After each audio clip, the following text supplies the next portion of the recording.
نفسه وزنة عرشه ومداد كلماته পড়েন লাকাল হামদ বিল কোরআন লাকাল হামদ বিল ইসলাম লাকাল হামদ বিআসমাইক হুয়া লাকা বিহি সাম্মাইতুহু লাকাল হামদ ইয়া রব একসাথে ইয়া রব কামা ইয়ানবাগি লিজালালি ওয়াজহিক ওয়া আযীমি সুলতানিক। প্রশংসাগুলো করলাম কার? সব জায়গায় প্রশংসা করব কার? খাওয়ার শুরুতে কার, শেষে কার, যখন ঘুমাতে যাই তখন কার, রাস্তাঘাটে চলার সময় কার? আমরা গোলামি করব কার? সবাই রাজি আছেন তো? আল্লাহ সুবহানাহু ওয়া তাআলা আমাদের সবাইকে তার গোলাম হিসাবে কবুল করুক, বলেন আমিন। গোলামের কাজ হলো ছোট হওয়া, যে যত ছোট হয় সে তত বড় গোলামের পরিচয় দেয়। সুবহানাল্লাহ বলেন।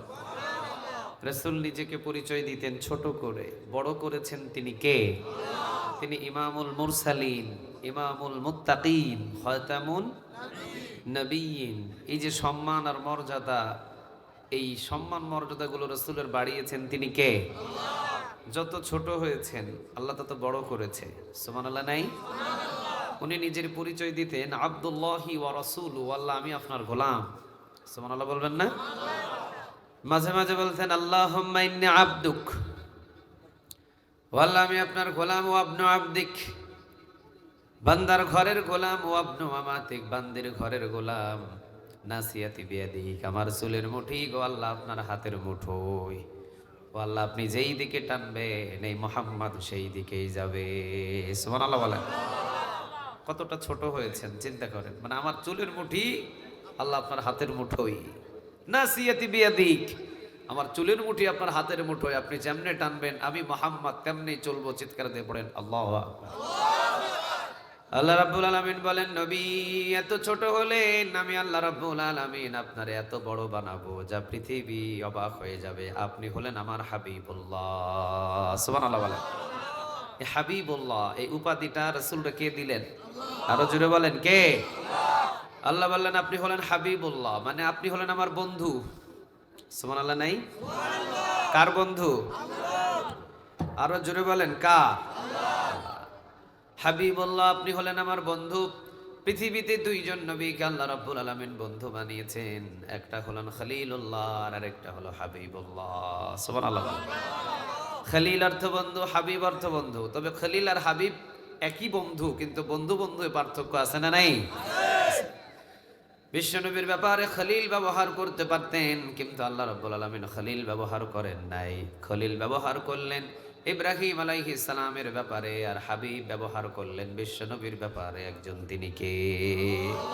হাবিব অর্থ বন্ধু, খলিল অর্থ বন্ধু। তবে বন্ধু বন্ধু এমন পার্থক্য, খলিল অর্থ এমন বন্ধু আল্লাহর জন্য খলিল সব করবে। সুবহানাল্লাহ বলেন। আল্লাহর জন্য যে সব করে তারে বলা হয় খলিল, আর আল্লাহ বান্দার জন্য যা করে ওইটারে বলা হয় হাবিব। সুবহানাল্লাহ নাই? এইদিকে খলিল আল্লাহর জন্য সব করবে, আর ওইদিকে আল্লাহ রাসূলের জন্য সব করবে। এই জন্য একজন হলেন খলিল, একজন হলেন হাবিব। বিশ্বনবী যত ছোট হয়ে নিজেকে উপস্থাপনা করেছেন আল্লাহর কাছে, আল্লাহর নবীকে তত বড় করেছেন একজন তিনি কে? আঙ্গুল উঁচু করেছে, চন্দ্র দুই টুকরা হয়ে গেছে। সুবহানাল্লাহ নাই? হাত তোলার আগে হাতের দোয়া কবুল করে নিয়েছেন তিনি কে? উনি যখন পা উঁচু করেছেন তখন আল্লাহর মেরাজে নিয়ে গেছেন তিনি কে? উনি শুধু রাতের বেলা দোয়া করেছেন আল্লাহ রাব্বুল আলামিন দুই ওমরকে আপনি ইসলামের জন্য কবুল করেন। এক হলো আবু জেহেল আর আরেকটা হলো ওমর, খাত্তাবের ছেলে ওমর। এই দুইজন ব্যক্তির জন্য তিনি দোয়া করলেন। আল্লাহ রাব্বুল আলামিন বললেন নবী যান, খাত্তাবের ছেলে ওমররে আমি কবুল করে নিলাম। সুবহানাল্লাহ বলেন। এই জন্য নবী হাত তুলতে দেরি হয়, হাতের দোয়া কবুল করতে দেরি করে না। তিনি কে? এই জন্য একজন হলেন খলিলুল্লাহ আর আরেকজন হলেন হাবিবুল্লাহ।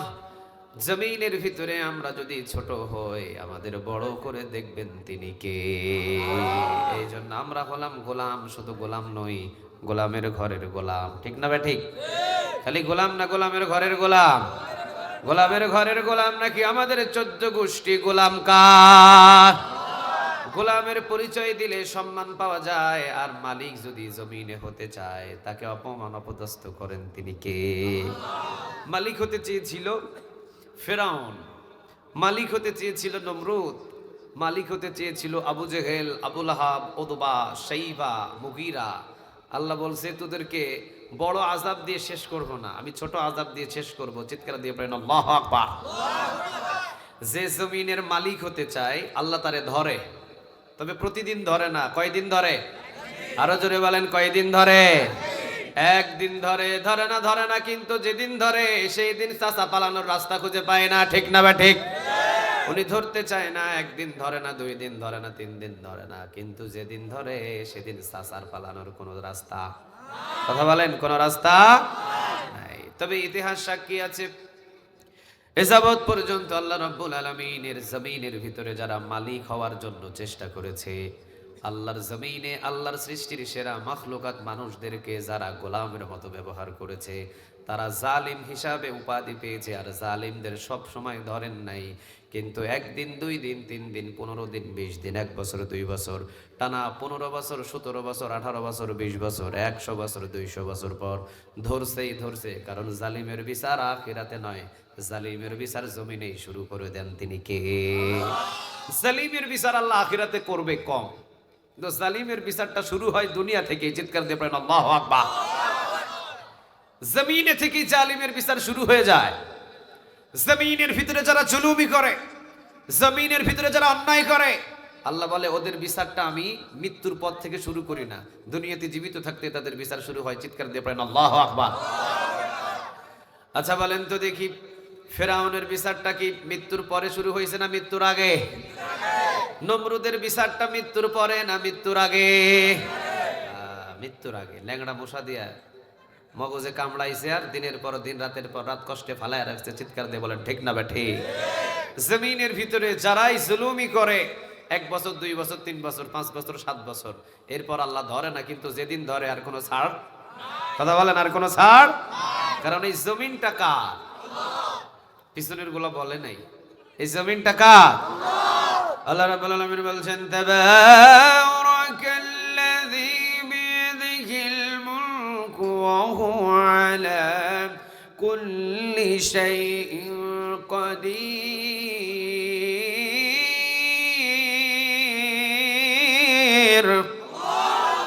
আল্লাহ রাব্বুল আলামিন বলছেন, তাবারাকাল্লাযী বিয়াদিহিল মুলকু ওয়া হুয়া আলা কুল্লি শাইইন কাদির। কথাটা কার?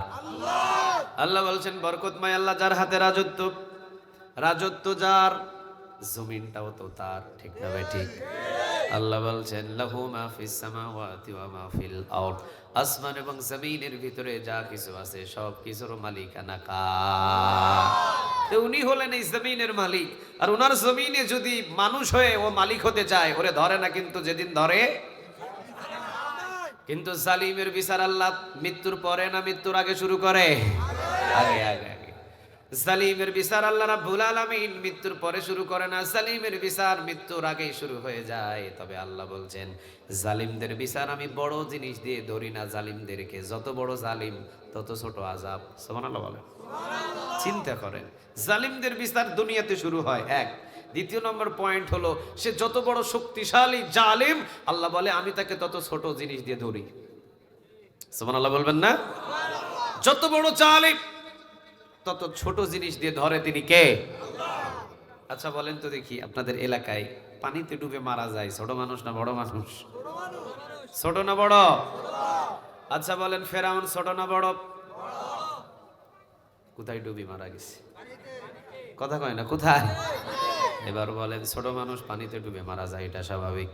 ফেরাউনের মতো এত বড় ডাকাত রে পানি খাওয়ায়া সুবায়া সমুদ্রে মারলেন তিনি কে? ছোট আযাব দিয়ে শেষ করে দিলেন। নমরুদ সারা পৃথিবী 4 জন বাদশা শাসন করেছে, তার ভিতরে একটা ছিল হলো নমরুদ। সারা পৃথিবীর বাদশা ছিলেন সে, এত বড় দাপট, এত বড় শক্তিশালী। আল্লাহ বললেন বড় জিনিস না, তুই যত বড়, ফেরাউনের থেকে আরো ছোট জিনিস দিয়ে তোরে ধরবো। নাম কি? মশা, মাছি কি? আচ্ছা, মশাটা সুস্থ না অসুস্থ? কথা বলেন, সুস্থ না অসুস্থ? পিছনের ভাইয়ের একটু কথা বলেন। মশাটা ছিল অসুস্থ, একটু ল্যাংড়া প্রকৃতির মশা ছিলেন।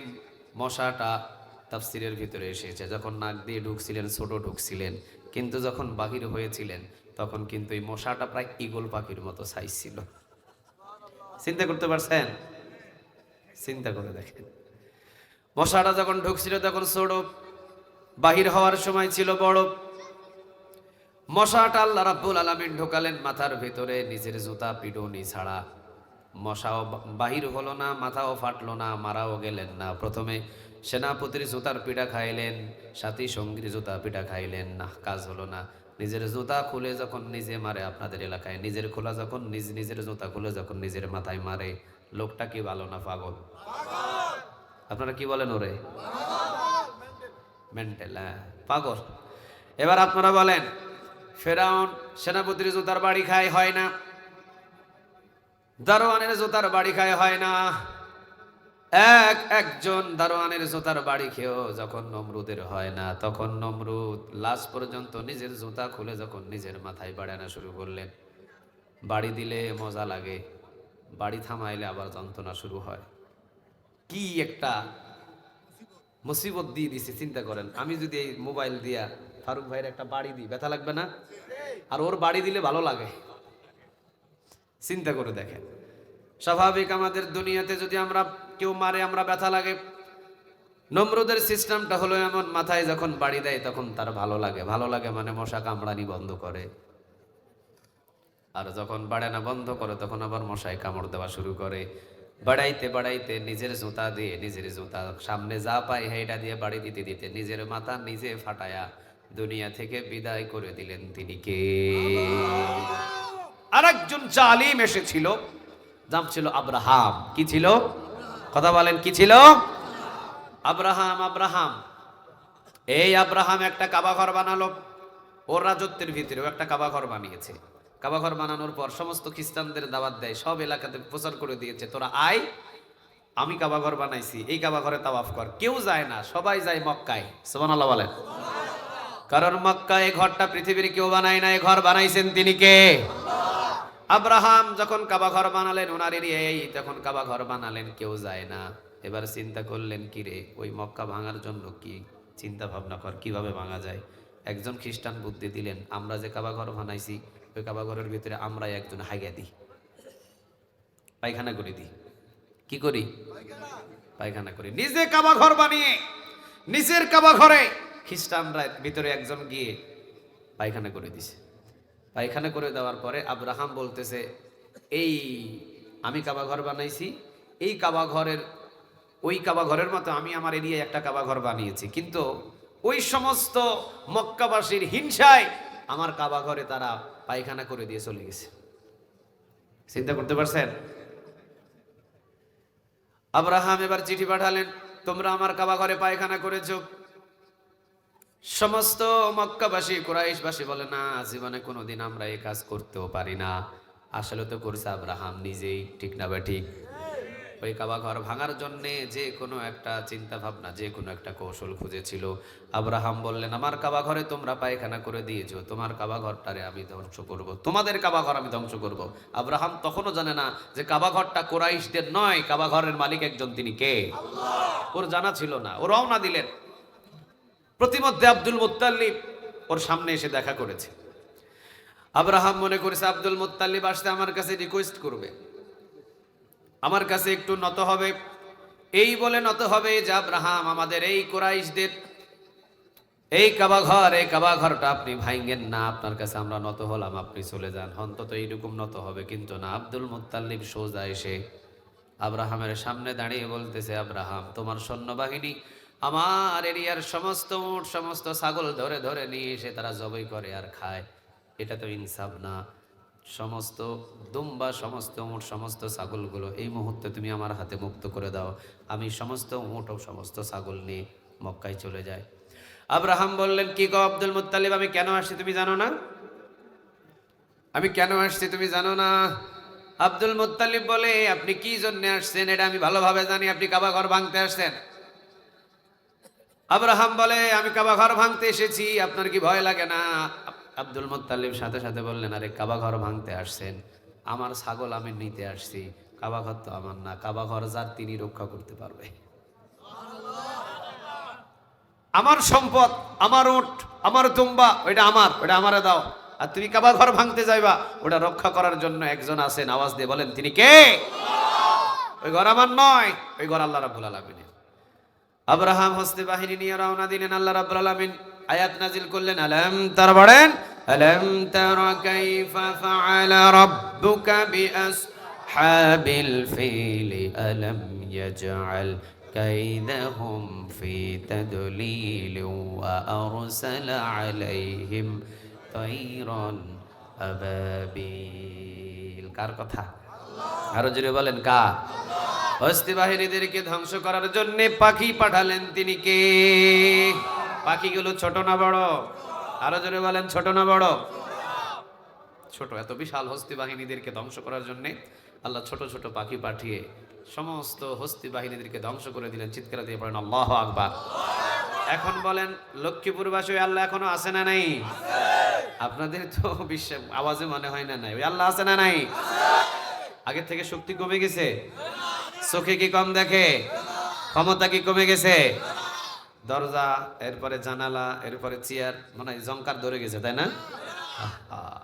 উনি আগেও যেমন, এখনো তেমন, ভবিষ্যতেও থাকবেন তেমন।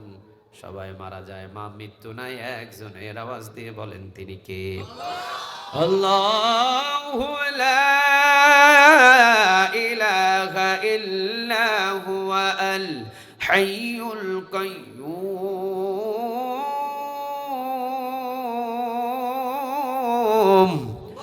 আল্লাহু লা ইলাহা ইল্লা হুয়া আল হাইয়ুল কাইয়্যুম। আল্লাহ হচ্ছেন তিনি, যিনি ছাড়া কোনো ইলাহ নাই, যিনি ছাড়া কোনো উপাস্য নাই, যিনি ছাড়া কোনো মাবুদ নাই। তিনি হলেন চিরঞ্জীব, তিনি হলেন চিরস্থায়ী। সবার মৃত্যু আছে, মৃত্যু নাই কার? জালিম ধ্বংস হলেন ফেরাউন, কিন্তু টিকে আছেন একজন, তিনি কে? জালিম ধ্বংস হলেন নমরুদ, কিন্তু এখনো আছেন, তিনি কে? আব্রাহাম, এই আব্রাহামকে ছোট ছোট পাখি দ্বারা শেষ করলেন, কিন্তু এখনো মজুদ আছেন, তিনি কে? আরেকজন জালিম জন্ম নিল, নাম আবু জেহেল। কি? খালাতো ভাই না? আপনাদের খালাতো ভাই লাগে? আবু জেহেল নাম আছে এলাকায় কারো? আবু বকর আছে, ওমর আছে। যত বড় জালিম দুনিয়াতে জন্ম নিয়েছে, আল্লাহ তাদেরকে লাঞ্ছিত করে চিরস্থায়ী আল্লাহ তাদেরকে অপমানের সিলগালা মেরে দিয়েছে। চিৎকার দিয়ে বলেন ঠিক না ব্যাঠিক? ওদের নামটাও কেউ রাখে না। রাখে? কথা বলেন, রাখে? রাখে? সারা পৃথিবী মিলে একটা ফেরাউন খুঁজে পাওয়া যাবে? নাই। কিন্তু ফেরাউনের নাতি আছে।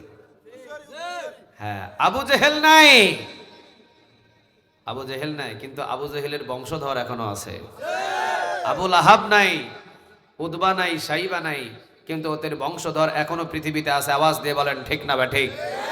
শুধু আবু জেহেল, ওই জামানায় আবু জেহেল, এই জামানায় আবু জেহেলের নাতি, ওই জামানার আবু জেহেল থেকে নাতি আরো ভয়ঙ্কর।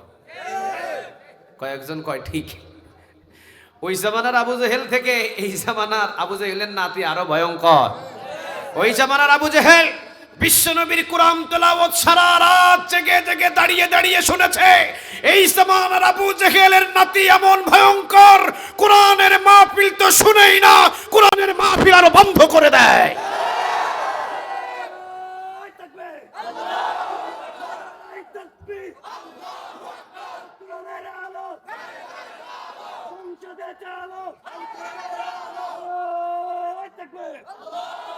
আল্লাহ তুমি কবুল করো। আরো জোরে বলেন আমিন। এই জন্য ওটার চাইতে এটা একটু ভয়ঙ্কর। বেশি না কম? কথা বলেন, বেশি না কম? হ্যাঁ, বেশি।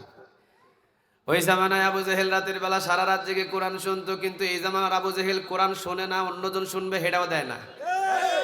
এখানে 144 ধারা জারি করে দেয়, বন্ধ করে দেয়। এমনকি মসজিদের ভিতরে ইমাম সাহেবের কণ্ঠনালীটাকেও চেপে ধর। চিৎকার দিয়ে বলেন ঠিক না ব্যাঠিক? আল্লাহ রাব্বুল আলামিন আবু জেহেল যখন জন্ম নিলেন, বিশ্ব নবীজিকে 27 বার হত্যা করার জন্য চেষ্টা করছে এই জালিম। কতবার? কোন জায়গায় 14 বার, কোন জায়গায় 27 বার, কোন জায়গায় 21 বার। আমার নবীকে হত্যা করার জন্যই জালিম চেষ্টা করেছে। জমিনের ভিতরে আবু জেহেলের নাতি পুতিও দেখবেন নবীর উত্তরসূরিদেরকে হত্যা করার জন্য চেষ্টা করে। আসতে বলেন ঠিক। আহা, একদম আবু জেহেল যখন জন্ম নিলেন, আবু জেহেল যখন জন্ম নিলেন, আবু জেহেল, আবু লাহাব, উতবা, সাইবা, মুগীরা এরা এক একজন ছিলেন মক্কার বড় বড় নেতা। নেতা না এরা? কথা কন না কেন? নেতা না কর্মী? নেতা না কর্মী? নেতা। কুরাইশের বড় বড় নেতা ছিল এরা। বিশ্বনবীজি যেদিন থেকে কালেমার দাওয়াত দেওয়া শুরু করলেন, লা ইলাহা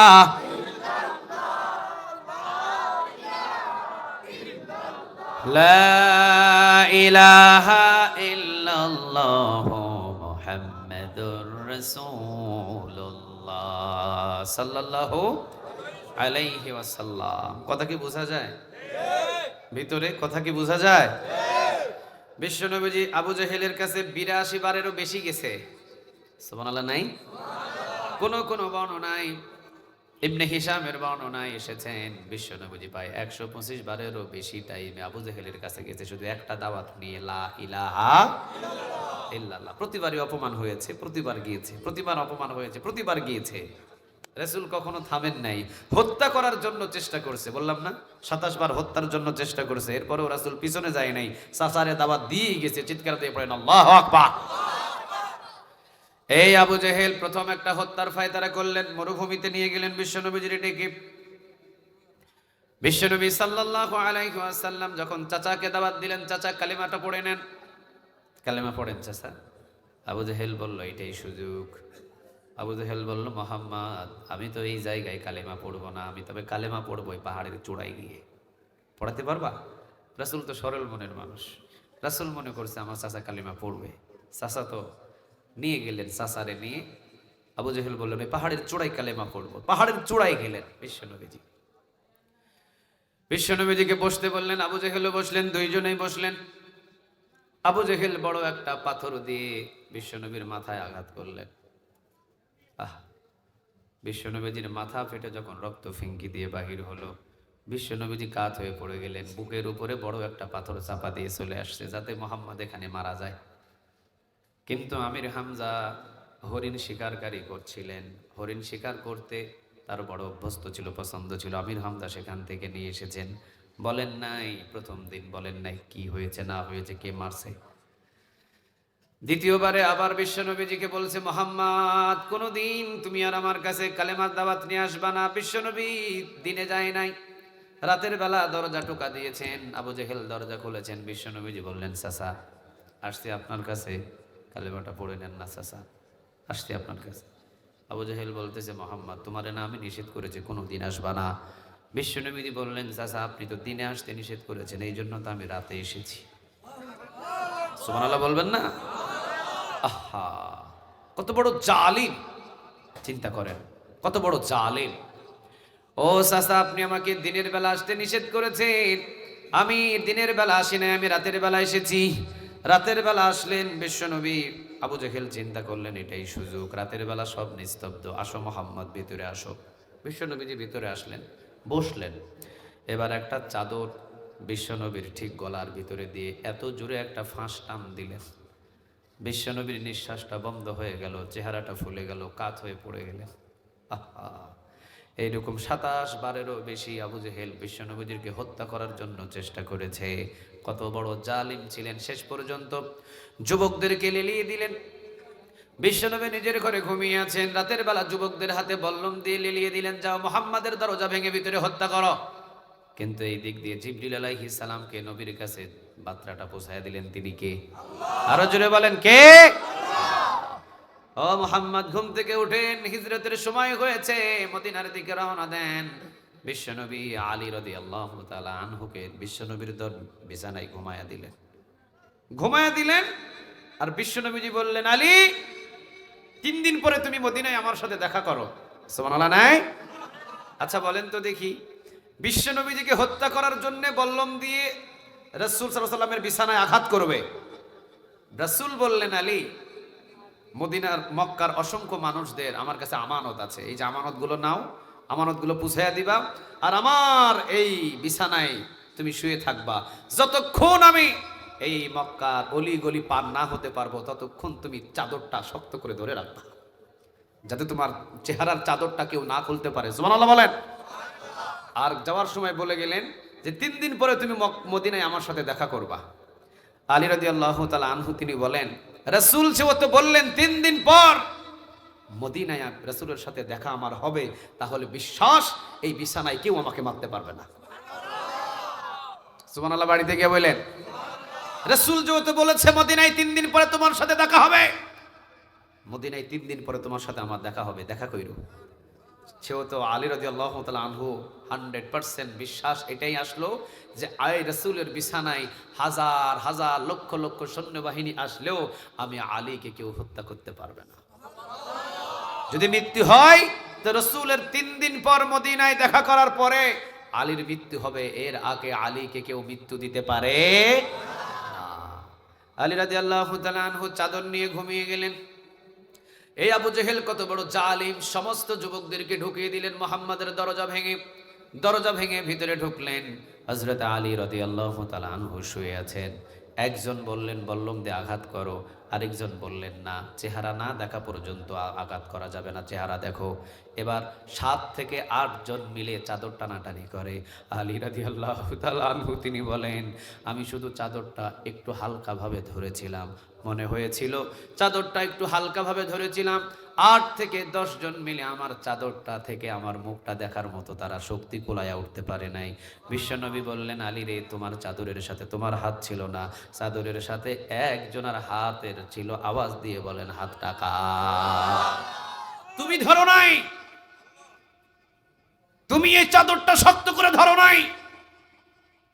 তোমার চেহারা দেখার পরেই তো, তোমাকে দেখেই তো বলবে মোহাম্মদ পালিয়েছে, মোহাম্মদের পিছনে রওনা দাও। তখন তারা রওনা দিয়ে দিবে। তোমার চেহারাটা শক্ত মজবুত করে চাদর দিয়ে ঢেকে রেখেছিলেন আল্লাহ, কারণ আমি যাতে নিরাপদে মক্কার অলিগলি পার হয়ে যেতে পারি। চিৎকার দিয়ে পড়েন আল্লাহু আকবার। আল বিদায়া ওয়া নিহায়া পড়লে বুঝতে পারবেন। ইবনে হিশামের বর্ণনায় পাবেন, হযরত আলী রাদিয়াল্লাহু তাআলা আনহুকে দেখে সবাই অবাক, মোহাম্মদ কই, মোহাম্মদ কই, মোহাম্মদ কই, না মোহাম্মদ কার তারা পেলেন না। দৌড় দিয়ে রাসূল সোজা আবু বকরের দরজায় টোকা দিলেন।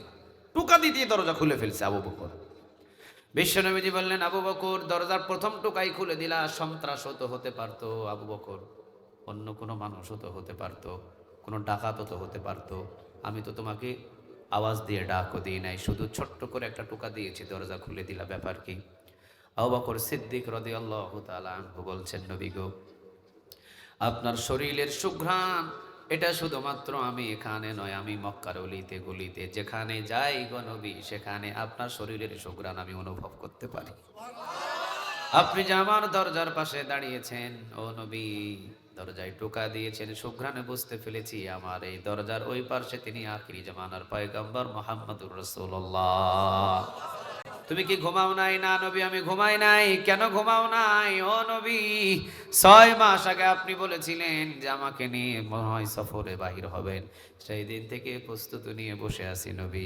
আপনি যখন আসবেন তখনই সাথে সাথে যেন আপনার সাথে রওনা দিতে পারি। আল্লাহু আকবার। আপনি আমার দরজায় ডাকবেন, আমি আবু বকর ঘুমিয়ে থাকবো, আপনার বড় কষ্ট হবে, আল্লাহর দরবারে কি জবাব দিব, এই জন্য আমি ঘুমাই নাই। বিশ্বনবীজি বললেন, আবু বকর দেরি করো না, রওনা দাও। রওনা দিয়ে দিলেন, নিরাপদে মদিনাতে নিয়ে গেলেন। তিনি কে? এই যে মদিনাতে রাসূল গেলেন, আবু জেহেল এখনো ক্ষান্ত হয় নাই। আবু জেহেল বলল, যুদ্ধ লাগাও। কি লাগাও? কথা বলেন, কি লাগাও? যুদ্ধ লাগাও। প্রথম যুদ্ধ বদর। প্রথম যুদ্ধের নাম কি? বদর। বিশ্বনবী ওখান থেকে 311 জনকে নিয়ে রওনা দিয়েছে। 300 কত? 11 জন। বুখারী হাদিসের ভিতরে এসেছে 313 জন। 313 জন। কিন্তু বিশ্বনবী রওনা দিবেন 311 জন নিয়ে। আর এইদিকে আবু জেহেল, চিন্তা করে দেখেন, বিশ্বনবীকে মক্কাতে মারতে পারে নাই আবু জেহেল, এখন মদিনায় বদরের প্রান্তরে রাসূলকে হত্যা করবে কিভাবে? 1000 সৈন্যবাহিনী নিয়ে এই আবু জেহেল রওনা দিয়েছে। এই আবু জেহেল 1000 সৈন্যবাহিনী নিয়ে রওনা দিতে 100 উট আবু জেহেল এই 1000কে দান করছে। চিন্তা করতে পারছেন কত বড় জালিম, রাসূলকে হত্যা করার জন্য। রাসূল সাল্লাল্লাহু আলাইহি ওয়াসাল্লাম ওই দিক থেকে বদরের প্রান্তরে আসার জন্য 311 জন, সব বিশ্বনবী সাল্লাল্লাহু আলাইহি ওয়াসাল্লামের সাহাবীগুলো যখন দাঁড়ালেন, রাসূল বৃদ্ধদেরকে নিলেন না, শুধু যুবকদেরকে নিলেন। ৩১১ জনকে বললেন, সবাই চলে যাও, তোমাদের যাওয়ার দরকার নাই। নামাজের বিছানায় সমস্ত ৩১১ জনের জন্য তোমরা বদরের প্রান্তরে যাতে গাজী হতে পারে এই জন্য দোয়া করো, যাতে বিজয় লাভ করতে পারে এই জন্য দোয়া করো, তোমরা চলে যাও। সবাই চলে গেলেন। বিশ্বনবীজি তাকায় দেখে দুইজন ছোট ছোট মাআজ আর মুআজ রাদিয়াল্লাহু তাআলা আনহু, এই দুইজন এখনো দাঁড়িয়ে আছে। কয়জন? কথা বলেন, কয়জন? দুইজন। ছোট সাইজে, বড় না ছোট? ছোট। আল্লাহ বললেন, নবী এই যে ৩১১ জন নিয়ে রওনা দিয়েছেন, এই ৩১১ জন ৯৯৯ জনের সাথে যুদ্ধ করবে। ওরা আসছে কতজন? ১০০০। ৯৯৯ জনের সাথে যুদ্ধ করবে ৩১১ জন।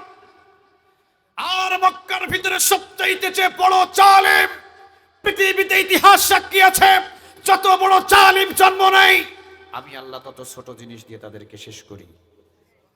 আবু জেহেলের মতো জালিমদের জন্য আমি এই দুইটা নাবালক শিশুকে পাঠালাম। সুবহানাল্লাহ। বাড়িতে গিয়ে বলেন, আমি বড় ৩১১ জন দিয়ে নয়, এই দুইজনকে দিয়ে আমি আবু জেহেলকে ধ্বংস করব। চিৎকার দিয়ে বলেন আল্লাহু আকবার। এই জন্য আমি বলেছিলাম, যত বড় জালিম জন্ম নেয় তত ছোট আযাব দিয়ে তাকে ধ্বংস করেন তিনি কে? আরো জোরে বলেন, তিনি কে? বিশ্বনবী দুইজনকে দেখতে পেলেন। দুইজনকে দেখার পর বললেন, আমি তো তোমাদেরকে যেতে বলেছি, তোমরা বাড়ির দিকে রওনা দাও। কথা কি বোঝা যায়? কথা কি বোঝা যায়? মুআজ আর মুআজ রাদিয়াল্লাহু তাআলা আনহু তারা বলতেছেন, নবী মা আমাদেরকে বলেছে, বাবারে বিদায় দিয়ে দিলাম, জীবনের শেষ বিদায়। তোর সাথে যদি তোদের সাথে যদি আমার কোনোদিন দেখা হয়, তো দেখা হবে সেই জান্নাতের সিঁড়িতে, আর কোনোদিন তোদের সাথে আমার দেখা হবে না। যা বাবা, যুদ্ধের ময়দানে যুদ্ধ করবি, ফিরে আসবে না, শহীদ হয়ে যাবি। সুবহানাল্লাহ বলেন। ওই জামানায় মদিনাবাসীর মা বাবাদের অবস্থান ছিল কি রকম দেখেন।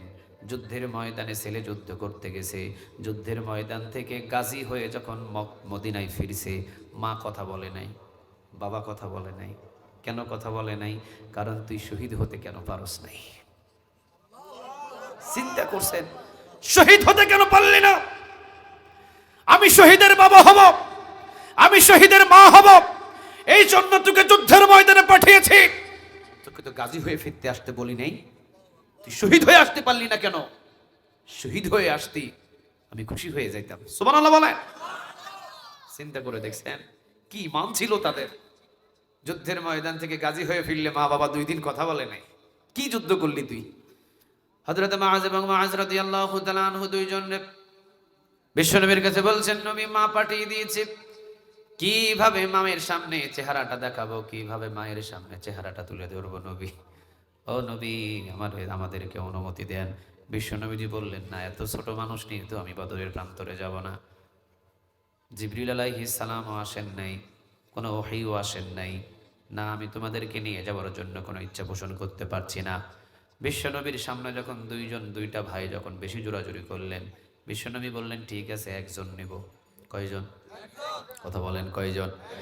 একজনকে নেব, যে শক্তির দিকে একটু পারদর্শী, যে শক্তি একটু বেশি, একজনকে নিয়ে আমি হয়তো যুদ্ধের ময়দানে রওনা দিব, বাকি জনরে বাড়িতে পাঠায় দেব।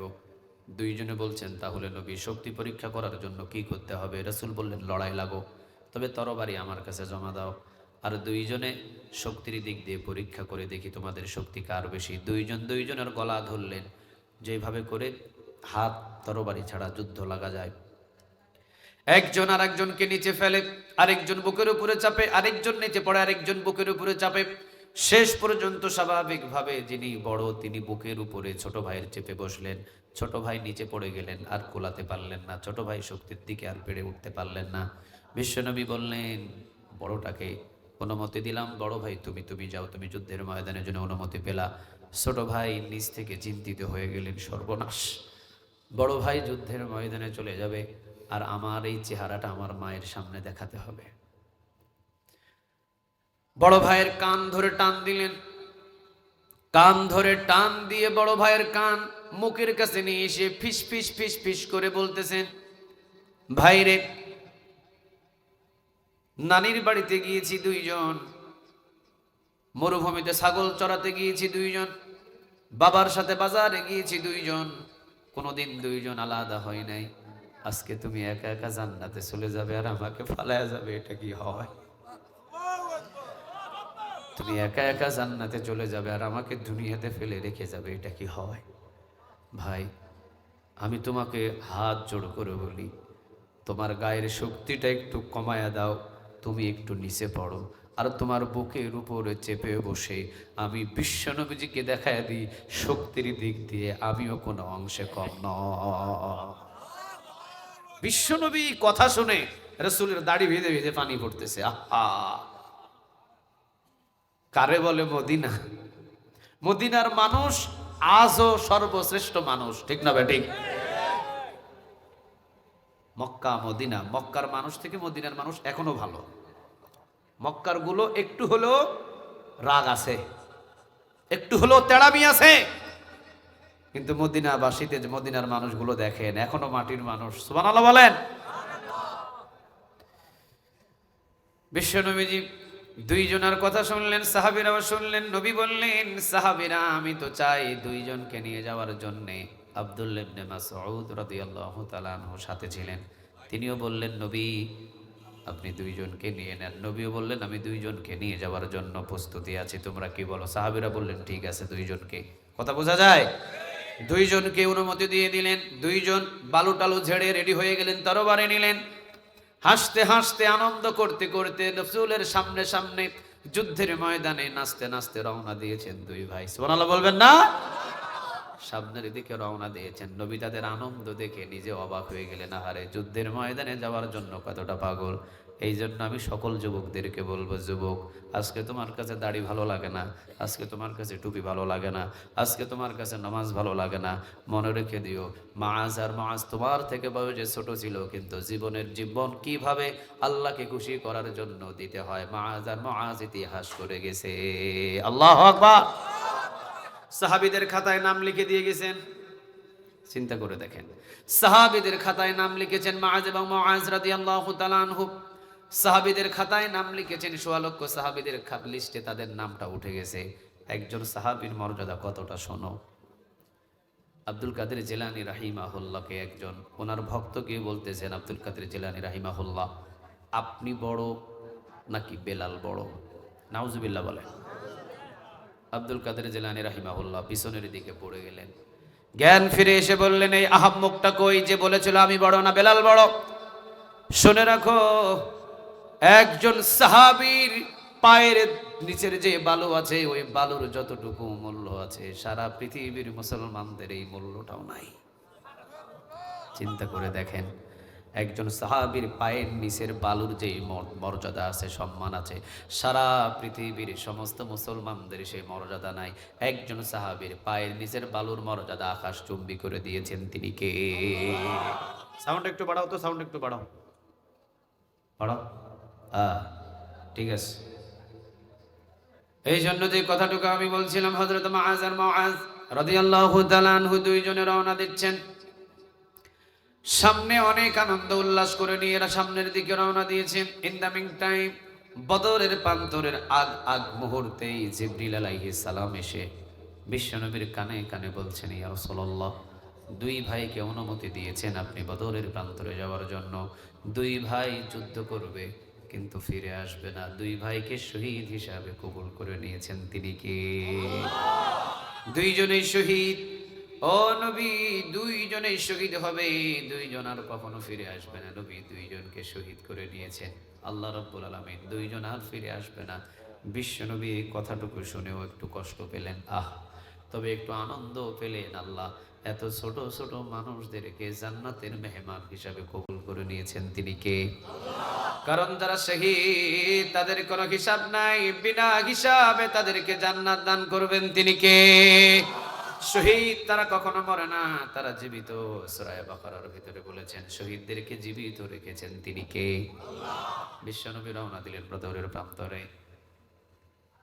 মুআজ এবং মুআজ রাদিয়াল্লাহু তাআলা আনহু দুইজনে দাঁড়িয়ে আছে, যুদ্ধের ময়দানে নামে না। সবাই যুদ্ধের ময়দানে নেমে গেছে, দুইজন নামে না। আব্দুল্লাহ ইবনে মাসউদ রাদিয়াল্লাহু তাআলা আনহু তিনি দাঁড়িয়ে আছেন। আব্দুল্লাহ ইবনে মাসউদ রাদিয়াল্লাহু তাআলা আনহু তিনি দাঁড়িয়ে আছেন। তার কাছে গিয়ে মুআজ এবং মুআজ রাদিয়াল্লাহু তাআলা আনহু বলতেছেন, চাচাজি। আব্দুল্লাহ ইবনে মাসউদ রাদিয়াল্লাহু তাআলা আনহুকে বলতেছেন, চাচাজি। এদিকে আমার দিকে কাঁদেন, চাচাজি, ও চাচা, বিশ্ব নবীজিকে মক্কাতে সবচাইতে বেশি কষ্ট দিয়েছে, ওর নামটা হলো আবু জেহেল। এই আবু জেহেলটা কই, তাকে একটু দেখায় দেন। সুবহানাল্লাহ নাই?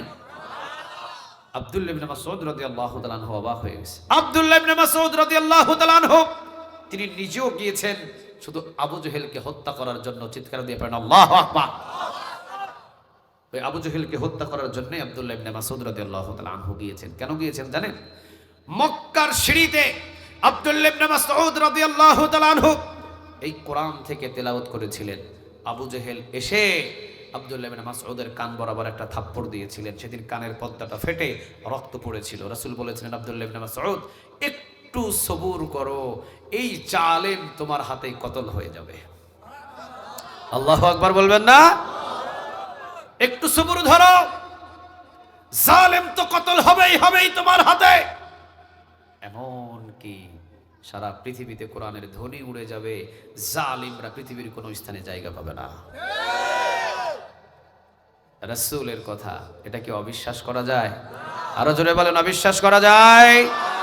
এই জন্য আব্দুল্লাহ ইবনে মাসউদ রাদিয়াল্লাহু তাআলা আনহুর রক্ত পড়ার কারণে বিশ্বনবীজি বলেছিলেন, অধৈর্য হয়ো না, ধৈর্য ধরো। কোরআনের জন্য যখন জমিনে কোরআনের জন্য যখন রক্ত পড়ে, তখন ওই কোরআনের আন্দোলন এমন ভাবে গর্জে ওঠে যেটাকে থামানোর মতো পৃথিবীর কোনো শক্তি থাকে না। বাংলার জমিনের ভিতরে কোরআনের জন্য অসংখ্য আলেম ওলামা অসংখ্য আলেম ওলামা রক্ত দিয়েছেন, মাদ্রাসার শিক্ষক রক্ত দিয়েছেন, মসজিদের সভাপতি রক্ত দিয়েছেন, মসজিদের মুসল্লি রক্ত দিয়েছেন, এমনকি অসংখ্য হাফেজ শাপলা চত্বর রক্ত দিয়েছেন। বোঝা যায় বাংলার জমিনে কোরআনের রাজ ঠেকিয়ে রাখার মতো পৃথিবীর কারো ক্ষমতা নাই।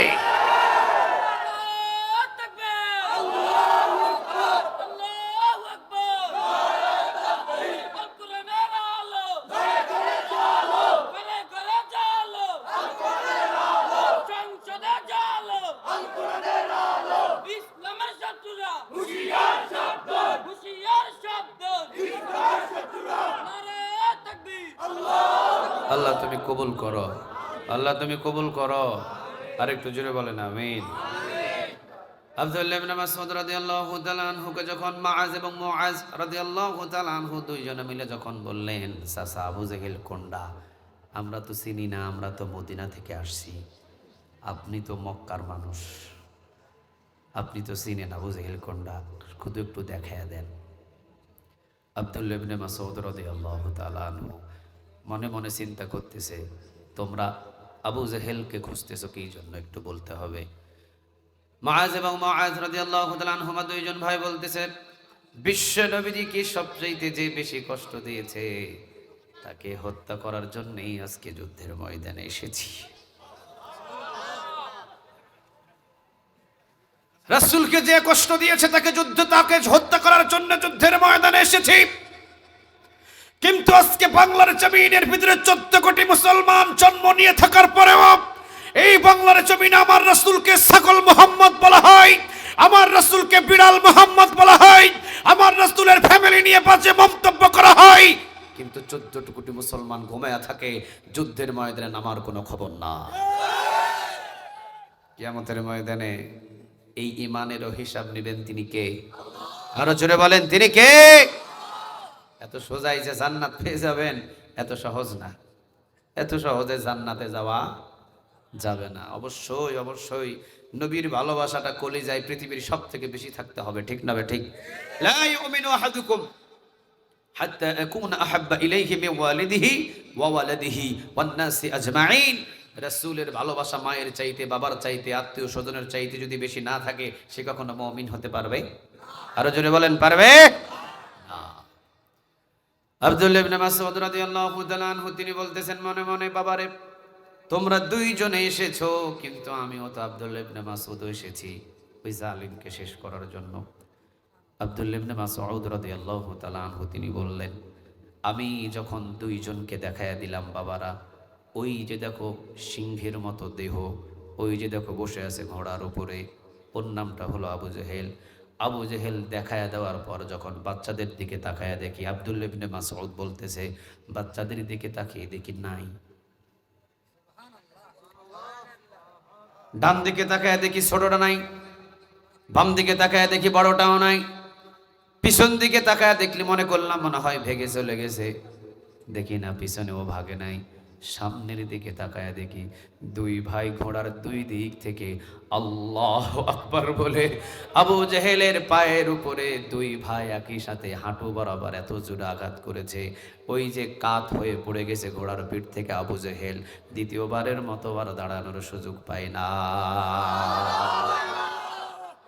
এই জন্য বলছি, জমিনের ভিতরে যত বড় জালিম জন্ম নিয়েছে, জমিনের ভিতরে যত বড় জালিম জন্ম নিয়েছে, আল্লাহ তত ছোট মানুষদেরকে দিয়ে তাদের ধ্বংস করেছেন। ঠিক না ঠিক?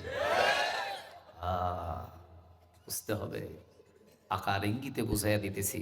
17 বছর ক্ষমতা থেকেও আল্লাহ যদি একটু তাকায়, টিকে থাকার সম্ভাবনা থাকে না। আল্লাহ বলছেন, কোন কোন জালিমদের আমি ছোট ছোট আযাব দিয়ে শেষ করি। যেমন ফেরাউনরে ধরেছি, পানিতে ডুবাইয়া মারছি, নমরুদরে ধরছি, মশা দ্বারা শেষ করেছি, আব্রাহামকে ছোট পাখি দ্বারা শেষ করে দিয়েছি, আবু জেহেলকে আমি মাসুম মাসুম ছোট ছোট বাচ্চা দ্বারা শেষ করে দিয়েছি।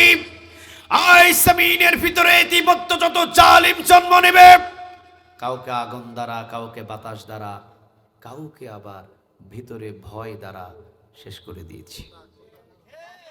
ভয় ভয় ভয়, এই ভয়টা ভিতরে ঢুকায়া দেন তিনি কে? আর জোরে বলেন, তিনি কে? এমন ভয় আল্লাহ ঢুকিয়ে দিলেন, এমন ভয় আল্লাহ ঢুকিয়ে দিলেন ভিতরে। 5 আগস্টে এমন ভয় আল্লাহ ভিতরে ঢুকিয়ে দিলেন জালিমের। যেই জালিম দুপুরে 18 রকমের খাবার রান্না করে দুপুরে না খেয়ে পিছনের দরজা দিয়ে পালাতে বাধ্য হয়েছে। বুঝতে হবে, এই ভয়টা দিয়েছিলেন একজন, তিনি কে? আরো জোরে বলেন। এই জন্য আল্লাহ বলেন, সিদ্ধান্ত আমার হয়, জমিনের সিদ্ধান্তে কোনো কাজ হয় না। সিদ্ধান্ত যখন আল্লাহ নেয়, তাকে বাঁচানোর কোনো মানুষ খুঁজে পাওয়া যায় না। কার সিদ্ধান্ত? আরো জোরে বলেন, কার?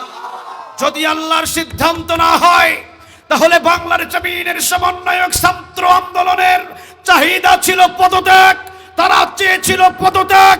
আল্লাহ বললেন, এই জালিমের পদত্যাগ দিয়ে হক আদায় হবে না, এটা হবে দেশ ত্যাগ। এই সিদ্ধান্তটা কার ছিল? আল্লাহ বলছেন, যখন জালিমদের ধরি, কোন কোন জালিমদেরকে আমি গোষ্ঠী সহ শেষ করে দিই। এমন ভয় আল্লাহ ঢুকালেন, এমন ভয় আল্লাহ ঢুকিয়ে দিলেন, এমন ভয় ঢুকালেন, শুধু নেত্রী না, নেতা কর্মী আন্ডা বাটকারা রাতের অন্ধকারে পালাতে বাধ্য হয়েছে।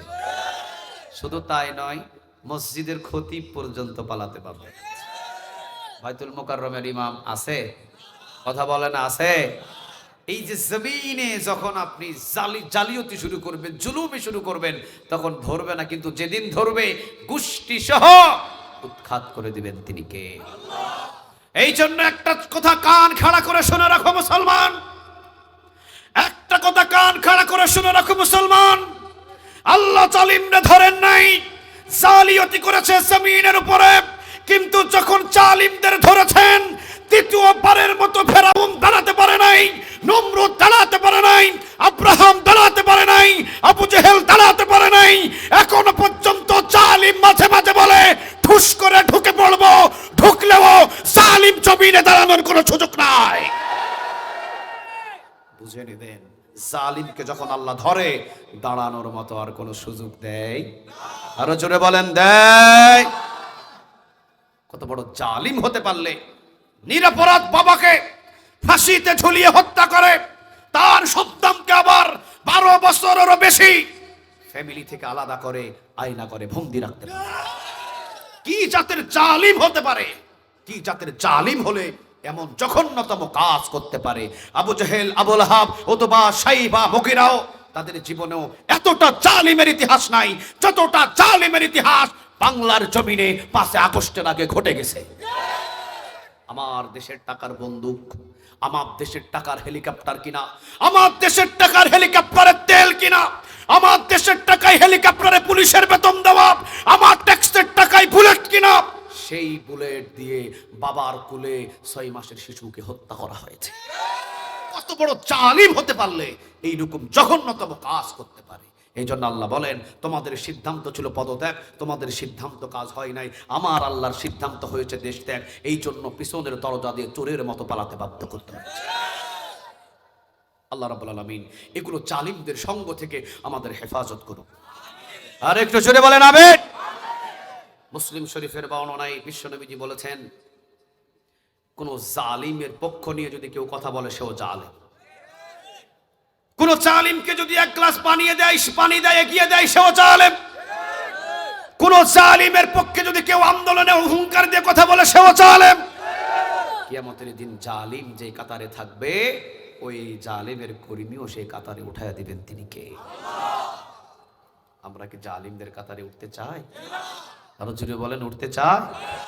আল্লাহ বলছেন, শোনো, যারা জালিম, দুনিয়াতে যারা জালিয়াতি করেছে, জুলুমি করছে, জুলুমের বিচার তওবা করে যদি নিজে জাগাত মৃত্যুবরণ করে তাও মাফ হবে না। কোনোদিন মাফ জিন্দেগিতে না। কাবা ঘরের ভিতরে গিয়ে দোয়া করলেও মাফ হবে না। কেন হবে না? 1 নাম্বার পয়েন্ট আমি দিয়েছিলাম, জালিমের বিচার কি মৃত্যুর পরে শুরু হয় না, জীবিত থাকতে শুরু হয়? হ্যাঁ, জীবিত থাকতে আল্লাহ জালিমদের বিচার শুরু করে। 1 নাম্বার পয়েন্ট। 2 নম্বর পয়েন্ট, জালিম যদি সারা পৃথিবী মসজিদ বানিয়ে শেষ করে দেয়, জালিম যদি তাহাজ্জুদ গুজার হয়ে যায়, জালিম যদি মদিনায় গিয়ে রুকু করে, সেজদা করে, তাহাজ্জুদ নামাজ পড়ে, যা করুক, এরপরও জালিমের মাপ নাই। কেন নাই জানেন? আল্লাহ বলছেন কিয়ামতের ময়দানে জুলুম যারা করে তাদেরকে আমি মাফ করব না। একটা গরু যদি আর একটা গরুকে একটা গোতাও দেয়, আল্লাহ বলে সে যে জুলুমই করছে, এই জুলুমের বিচার আল্লাহ কিয়ামতের দিন গরুর কাছ থেকে নেবে। হাদিসটা পড়েন নাই? কথা বলেন না কেন? পড়েন নাই? একটা মুরগি যদি আর একটা মুরগিকে বিনা অপরাধে জুলুমি করে ঠুকরো দেয়, মুরগির তো কোনো বিচার নাই, বিচার আছে? গরুর তো কোনো বিচার নাই, বিচার আছে? হরিণ, বাঘ, সিংহ, কারো বিচার নাই। কুল্লু তুরাব, আল্লাহ যখন বলবেন সবাই মাটি হয়ে যাবে, মাটি করে দিবেন তাদেরকে। কিন্তু সবাইকে মাফ করা, মাটি করার আগে আল্লাহ বলবেন, তুমি ওরে গোতা মারছিলা কেন? এটা তো কোনো দোষ ছিল না তার। তোমার শক্তি বাহাদুরি দেখায়া তুমি তোমার সিং দ্বারা তাকে একটা গোতা দিছিলা। এই যে জুলুমি করছো, ওই জুলুমের বিচারটা আজকে হবে। ও তোমাকে ওইভাবে একটা গোতা দেবে। আচ্ছা বলেন তো, জমিনে নয় আসমানে কিয়ামতের ময়দানে যদি একটা গরু আর একটা গরুকে জুলুমি করে গোতা দেয়, সেটার বিচার যদি হয়, তুমি জমিনে মানুষদের উপরে জুলুমি করবা, সেটার বিচার কি তাওবা করলে মাফ হবে? কথা বলেন না কেন? তাওবা করলে মাফ হবে? এই জন্য আল্লাহ রাব্বুল আলামিন যেন আমাদের প্রত্যেককে জুলুমি থেকে হেফাজত করে। বলেন আমিন। আরো একটু জোরে বলেন আমিন। এই জন্য আল্লাহ রাব্বুল আলামিন বলছেন, ইন্নাল্লাহা লা ইউহিব্বুয যালিমিন, জুলুমকারীদের পছন্দ করেন না। তিনি কে? আরো জোরে বলেন, তিনি কে? জিন্দেগি দুনিয়াতে গঠন করব, জুলুমদের কাতারে কখনো চলাফেরা করব। আরো জোরে বলেন, করব। জুলুম থেকে যেন আল্লাহ রাব্বুল আলামিন আমাদের সবাইকে হেফাজত করে। বলেন আমিন। আর একটু জোরে বলেন আমিন। বিশ্বনবী সাল্লাল্লাহু আলাইহি ওয়াসাল্লাম কেমন জিন্দেগি গঠন করেছেন? রাসূল জীবনে কোনোদিন কখনো কোনো সময় জুলুম কাকে বলে জুলুমের ধারে কাছে নবী ছিলেন না, বরং যারা জুলুম করেছে তাদেরকে ঘৃণা করেছেন। আজ থেকে জুলুম যারা করে তাদের সাথে আমাদের কোনো সম্পর্ক, আরো জোরে বলেন, কোনো সম্পর্ক। আল্লাহ যেন জুলুমি থেকে আমাদের সবাইকে হেফাজত করে। বলেন আমিন। এই জন্য জুলুমের বিচার হয় দুনিয়া থেকেই শুরু।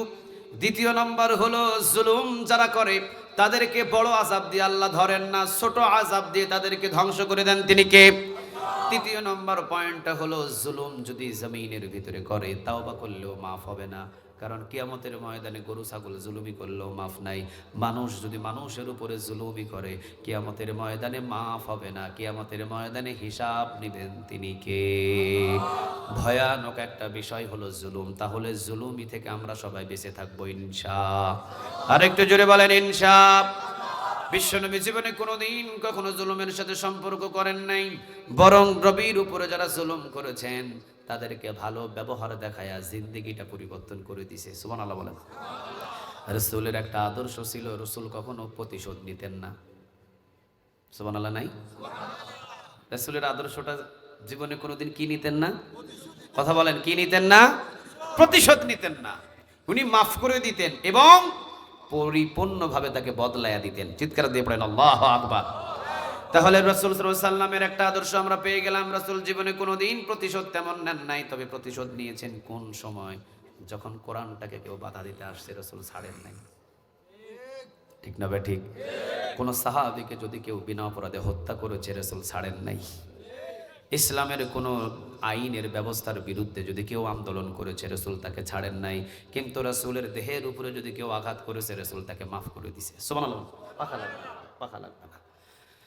তাহলে রাসূল সাল্লাল্লাহু আলাইহি ওয়াসাল্লাম কোন জালিমদের বিরুদ্ধে, জালিম যখন রাসূলের উপর আঘাত করেছেন রাসূল কখনো তাদেরকে প্রতিবাদ করেন নাই, রাসূল তাদেরকে কখনো আঘাত করেন নাই। কিন্তু কোরআনের বিরুদ্ধে যদি কেউ কথা বলে, ইসলামের বিরুদ্ধে যদি কেউ কথা বলে, ইসলামটাকে থামিয়ে রাখার জন্য যদি কেউ চেষ্টা করে, তখন রাসূল বসে থাকেন নাই। ২৭টা যুদ্ধের ময়দানে রাসূল যুদ্ধের সেনাপতির দায়িত্ব পালন করছে। সুবহানাল্লাহ বলবেন না? একটু বলেন আল্লাহু আকবার। লিল্লাহি তাকবীর, লিল্লাহি তাকবীর, নারে তাকবীর। এই জন্য আমরা বাংলার জমিনের ভিতরে বলে দিতে চাই, যারা আমাকে গালি দিয়েছে অসুবিধা নাই, যারা আমাকে হয়রানি করেছে অসুবিধা নাই, যারা আমাকে মামলা দিয়েছে অসুবিধা নাই, পুরাটাই মাফ। কিন্তু আমার কোরআনের আন্দোলনে যদি কোনো বাধা আসে তাকে কোনো মাফ করা হবে না, তার সাথে আমাদের কোনো সম্পর্ক। যারাই ক্ষমতায় যাক, শুধু আমরা দুই হাত তুলে আবেদন করে বলি, কোরআনটা দিয়ে দেশ চালান, শান্তি পুরা জমিনে ভরপুর করে দিবেন তিনি কে? যে কেউ যারাই ক্ষমতায় যাক, আমার যদি আবারও আওয়ামী লীগ যায়, আবারও বিএনপি যায়, আবারও জাতীয় পার্টি যায়, আবারও চরমনায় যায়, আবারও জামাত ইসলাম যায়, যারাই যাক, কি দিয়ে দেশ চালাতে হবে? বিএনপি গেলেও ওনারা যদি কোরআন দিয়ে দেশ চালায় তাহলে কি দেশ জাহান্নাম হয়ে যাবে? কথা বলেন, জাহান্নাম হয়ে যাবে? ওনারা যদি ক্ষমতায় গিয়ে যদি ওনারা কোরআনটা দিয়ে দেশ চালায়, দেশটা শান্তিপূর্ণভাবে আরো বেশি চলবে। ঠিক না ভাই? ঠিক। আচ্ছা বলেন তো দেখি, আসমানটাকে বানালেন, ওই আসমানটাকে শুধু যারা মসজিদে নামাজ পড়ে তাদের প্রয়োজন হয়, বাকিগুলোর প্রয়োজন হয় না? কথা বলেন, প্রয়োজন হয় না? আসমান যেই রকম সবার প্রয়োজন হয়, যে আসমান আল্লাহ বানিয়ে দিলেন, আসমান যেই রকম খ্রিস্টান, বৌদ্ধ, ইহুদি, মুসলমান, বেনামাজি, নামাজির প্রয়োজন হয়, আসমান থেকে বৃষ্টি যেমন আল্লাহর সৃষ্টি, বৃষ্টিও যেমন সবার প্রয়োজন হয়, সাগর যেমন সবার প্রয়োজন হয়, আসমান যখন সবার প্রয়োজন হয়, অক্সিজেন যখন আল্লাহর সৃষ্টি সবার প্রয়োজন হয়, কোরআন ও আল্লাহর সৃষ্টি সবার প্রয়োজন হওয়া দরকার। না, কোরআন শুধু মানবে হুজুররা। কথা কন না কেন? আসমান আল্লাহর সৃষ্টি, ওইটা যদি তোমার প্রয়োজন হয়, তাহলে জমিন আল্লাহর সৃষ্টি, এইটাও যদি হিন্দু খ্রিস্টান সবার প্রয়োজন হয়, আসমান থেকে বৃষ্টি দেন, ওইটাও যদি পৃথিবীর সবার প্রয়োজন হয়, আমরা যে অক্সিজেন প্রতিদিন 4 কেজি করে গ্রহণ করি, 4 কেজি অক্সিজেনের দাম অন্তত না হলেও 1600 টাকা প্রতিদিন আমরা গ্রহণ করছি, সব মানুষের যদি দরকার হয়, তে আল্লাহর সব সৃষ্টির যদি সব মানুষের প্রয়োজন হয়, আল্লাহর এইটা কোরআন সবার দরকার হবে না কেন? কথা বলেন না কেন? এটা কেন সবার প্রয়োজন হচ্ছে না? প্রয়োজন হচ্ছে না এই জন্য, কারণ এটা মানতে গেলে বোতল মারা যায় না, এটা মারতে গেলে বেগম পাড়ায় চুরি করে টাকা নিয়ে বেগম পাড়ায় নিজের নামে বাড়ি করা যায় না, এটা মানতে গেলে মাগি নিয়া বউ ছাড়া হোস্টেলে ঘুমানো যায় না, এটা মানতে গেলে বেনামাজি হয়া ক্ষমতা চেয়ারে হাতে তালি দিয়ে বসে থাকা যায় না। কারণ আছে, আল্লাহর সব সৃষ্টি তোমার দরকার হলো, আপনি অক্সিজেন ছাড়া বাঁচতে পারবেন? কথা কন না কেন? অক্সিজেন ছাড়া বাঁচতে পারবেন? অক্সিজেনটা কার? আসমান ছাড়া কি আপনি বাঁচতে পারবেন? সূর্য কি তাপ শুধু খালি মুসলমানদের দেয়? শুধু কি খালি নামাজিদের দেয়? ওই সূর্যের তাপ ছাড়া কি আপনি বাঁচতে পারবেন? ওই চন্দ্রের গ্রহণ ছাড়া কি আপনি বাঁচতে পারবেন? রাত সবার লাগে, দিন সবার প্রয়োজন হয়, সূর্যের তাপ সবার লাগে, আল্লাহর প্রতিটা সৃষ্টি সবাই গ্রহণ করতেছে, একটা জিনিস এটা নিতে চাচ্ছে না সবাই। ব্যাপারটা কি? নিশ্চয়ই ঝামেলা আছে না নাই? আল্লাহ সুবহানাহু ওয়া তাআলা যাতে এই ঝামেলা থেকে বাহির হয়ে কোরআন দিয়ে দেশ চলে জান্নাতের ভিতরে বসবাস করার সুযোগ আমাদের দান করে, বলেন আমিন। আরো জোরে বলেন আমিন। তাহলে চারটা পয়েন্ট নিয়ে কথা বললাম আমি। জালিমদের প্রথম নম্বর হলো বিচারটা কি মৃত্যুর পরে শুরু হয় না আগে? আগে থেকে শুরু হয়। দ্বিতীয় নম্বরটা হলো জালিম কিয়ামতের ময়দানে কখনো মাপ পাবে? কথা বলেন, তাওবা করলেও মাপ পাবে? জালিমদের ভিতরে যদি থাকি, আমি জালিমদের কাতারে ঘুরবো না, শুধু জালিমদের সাপোর্ট করব, তাকেও জালিম হিসাবে গণ্য করবেন। তিনি কে? আল্লাহ রাব্বুল আলামিন। এগুলো জালিম থেকে আমাদের হেফাজত করুক, বলেন আমিন। আরো জোরে বলেন আমিন। আমাকে মানলে আমি মাফ করে দিতে পারবো। রাসূলের আদর্শ, রাসূল জালিমদের সাথে কিভাবে যুদ্ধ করেছেন, বিশ্বনবীকে যতক্ষণ পর্যন্ত আঘাত করেছেন রাসূল মাফ করেছেন, কিন্তু কোরআনের একটা আয়াত নিয়ে যদি কেউ বাজে মন্তব্য করেছে রাসূল তার বিরুদ্ধে যুদ্ধ ঘোষণা দিয়েছেন। মুতার যুদ্ধ, 3000 সৈন্যবাহিনী মুসলমান, রোমান সৈন্য 1 লক্ষ। আবার ইহুদি, নাস্তিক, আস্তিক, খ্রিস্টান সমস্ত দলগুলো মিলে ওরা আরো সৈন্য দিছে 1 লক্ষ। তাহলে কয় লক্ষ হয়েছে? 2 লক্ষ। মুতার যুদ্ধে 2 লক্ষ। আর এদিকে বিশ্বনবীর সাহাবী কয় হাজার? 3000, মাত্র 3000। এই যুদ্ধটা কেন লাগছিল? এই মেন পয়েন্টটা শুধু শুনেন, কেন লাগছিল? বিশ্বনবী সাল্লাল্লাহু আলাইহি ওয়াসাল্লাম ওই জামানার সবচাইতে বড় বড় যারা দেশের বাদশা ছিলেন, বাদশাদের কাছে রাসূল প্রত্যেকের কাছে একটা করে চিঠি পাঠিয়েছেন। ইসলাম গ্রহণ করো, ইসলাম গ্রহণ করো, ইসলাম গ্রহণ করো, শান্তির ধর্ম ইসলাম গ্রহণ করো। রোমান সৈন্যবাহিনীদের যিনি বাদশা ছিলেন, ওনার কাছে একজন রাষ্ট্রদূত রাসূলের পক্ষ থেকে মদিনায় থেকে পাঠিয়ে দিয়েছেন, যাও ওর কাছে একটা চিঠি পৌঁছায়, ওকে দাওয়াত দাও। যখন রাষ্ট্রদূত রাসূলের পক্ষ থেকে একজন এসে উনি চিঠিটা পড়ে বললেন, মুহাম্মদ সাল্লাল্লাহু আলাইহি ওয়াসাল্লাম আপনাকে আহ্বান জানিয়েছেন, কালেমা পড়ে মুসলমান হয়ে যান, শান্তির ধর্ম গ্রহণ করেন। তারা কি করলো? রাসূলের এই পাঠানো এই সাহাবীকে, রাষ্ট্রদূতকে তারা ধরে জবাই করে দিল। কি করে দিছে? যখন রাসূল শুনলেন যে আমার রাষ্ট্রদূত আমার সাহাবীকে জবাই করে দেওয়া হয়েছে, রাসূল তৈরি করলেন 3000 সৈন্য, যুদ্ধের ময়দানে ঝাঁপিয়ে পড়লেন। এটাই হলো মুতার যুদ্ধের মেন কারণ। একজনকে হত্যা করেছে, রাসূল 3000কে নিয়ে ঝাঁপিয়ে পড়েছেন। আল্লাহু আকবার। আরো জোরে বলেন আল্লাহু আকবার। একটা জিনিস মনে রাখতে হবে, 14 কোটি মুসলমান বাংলার জমিনে বসবাস করছি, 14 কোটি মুসলমান বাংলার জমিনে বসবাস করছি। একটা মুসলমানের উপরে যদি কেউ আঘাত আনে, 14 কোটি মুসলমান যদি রাসূলের মতো সৈন্যবাহিনী নিয়ে ঝাঁপিয়ে পড়তাম, বাংলার জমিনে মুসলমানদের উপরে আঘাত করার মতো পৃথিবীর কোনো শক্তি ছিল না।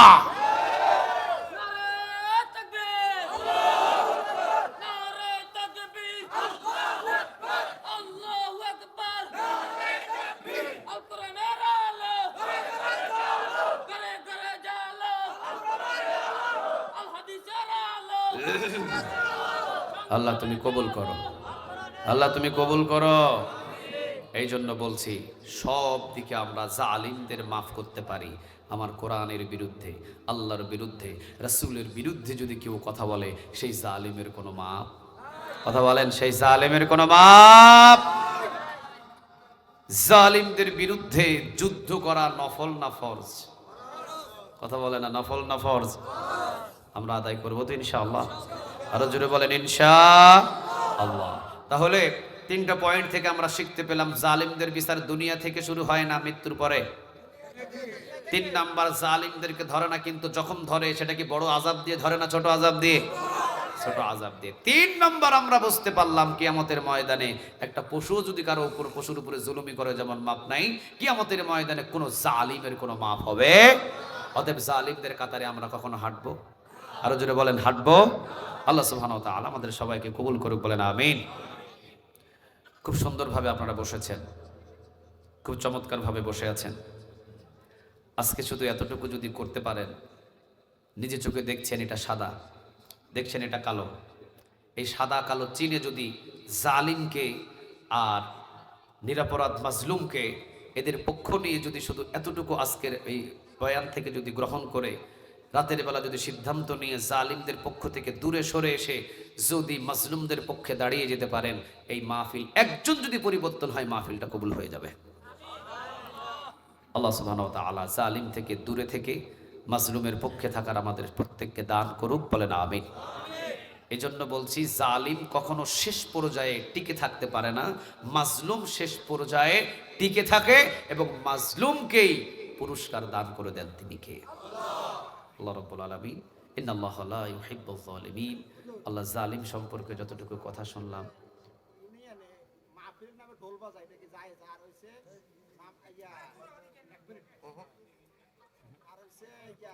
আজানের আগে দুরূদ পড়ে, এটা কি জায়েজ?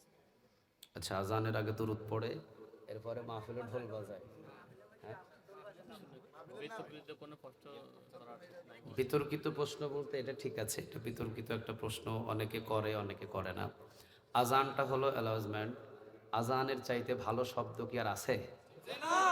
আজানটাই হলো মানুষদেরকে নামাজের দিকে ধাপিত করার জন্য, এর চাইতে ভালো আর কোনো শব্দ নাই। তো আল্লাহু আকবার, আল্লাহু আকবার, এর চাইতে কি ভালো শব্দ আর আছে? নাই। আজানের আগে তো গজল গাওয়া, আজানের আগে মানুষদেরকে নামাজে ডাকা। আপনি যদি আজানের আগে মানুষদেরকে নামাজের নিজের ভাষা দিয়ে ডাকেন, তাহলে আপনি আজানরে ছোট করলেন আর আপনার নিজের ডাকা ভাষাটাকে বড় করলেন। আজানের চাইতে নামাজের দিকে ডাকা আর ভালো বড় কোনো শব্দ নাই।